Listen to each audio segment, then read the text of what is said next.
Welcome to Smart Stock Watch, your go-to channel for in-depth financial analysis. Today is October 22nd, 2024, and we're diving into RTX's third quarter earnings report. Joining us is John, Senior Analyst from Smart Stock Watch. John, thanks for being here. Thank you for having me. RTX has delivered a robust performance this quarter, and I'm excited to break down the details with you. Revenue and profitability overview. Let's start with the top line. RTX reported sales of $20.1 billion for the third quarter of 2024, with adjusted sales up 6% year over year. John, what are the key drivers behind this growth? The growth in adjusted sales is primarily driven by strong performance in the commercial aftermarket and defense sectors.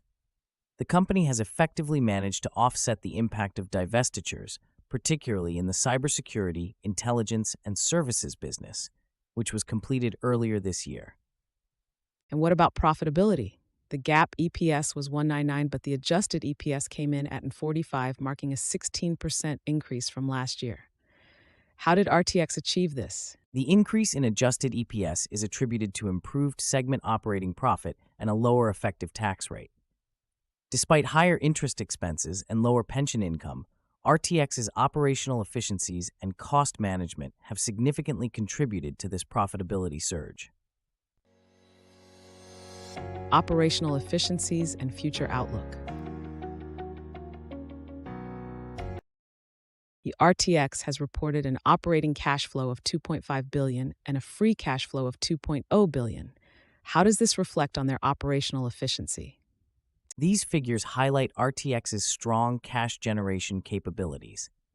The company has been focusing on operational efficiencies, which is evident from their ability to generate substantial free cash flow. This positions them well to invest in growth opportunities and return capital to shareholders.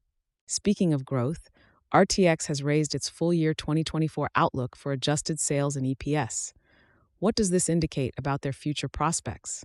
Raising the outlook is a strong signal of confidence from RTX's management. With a record backlog of $221 billion, they are well-positioned to capitalize on demand in both commercial and defense markets. This strategic focus on executing their priorities is expected to drive long-term shareholder value.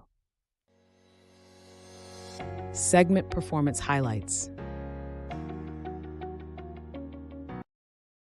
Let's delve into the segment performances. Collins Aerospace reported sales of $7.1 billion, a 7% increase. What contributed to this growth? The growth in Collins Aerospace was driven by a 14% increase in defense sales and a 9% rise in commercial aftermarket sales. This was partially offset by an 8% decrease in commercial OE sales, primarily due to lower narrow-body volume.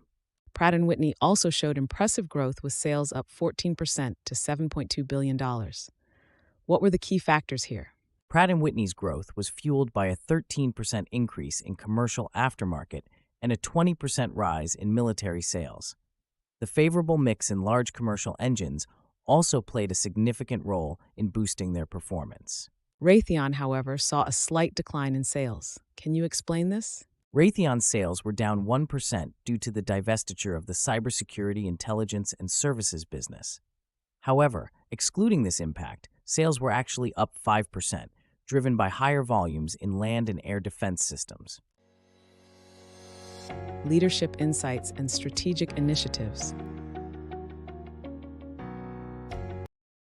RTX's CEO, Chris Calio, mentioned a strong quarter with robust demand across their portfolio.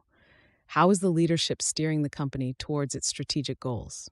CEO Chris Calio emphasized the importance of executing strategic priorities to deliver best-in-class performance. The focus is on leveraging their extensive backlog and driving efficiencies to enhance customer satisfaction and shareholder value. RTX returned $1.1 billion to shareholders this quarter. How does this align with their capital allocation strategy? Returning capital to shareholders is a key component of RTX's strategy. Since the merger, they've returned over $32 billion, reflecting their commitment to delivering value to shareholders while maintaining a strong balance sheet to support future growth initiatives. Key takeaways. In summary, RTX has delivered a strong third quarter with significant growth in sales and profitability. Their strategic focus and robust backlog position them well for future success. John, any final thoughts on RTX as an investment prospect? RTX's performance this quarter underscores their operational strength and strategic execution. With a raised outlook and strong cash flow, they present a compelling investment opportunity, especially for those looking for exposure in the aerospace and defense sectors. And thank you, John, for your insights. And thank you to our viewers for tuning in. If you found this analysis helpful, please like, share, and subscribe to Smart Stock Watch. We'd love to hear your thoughts on RTX's performance in the comments below.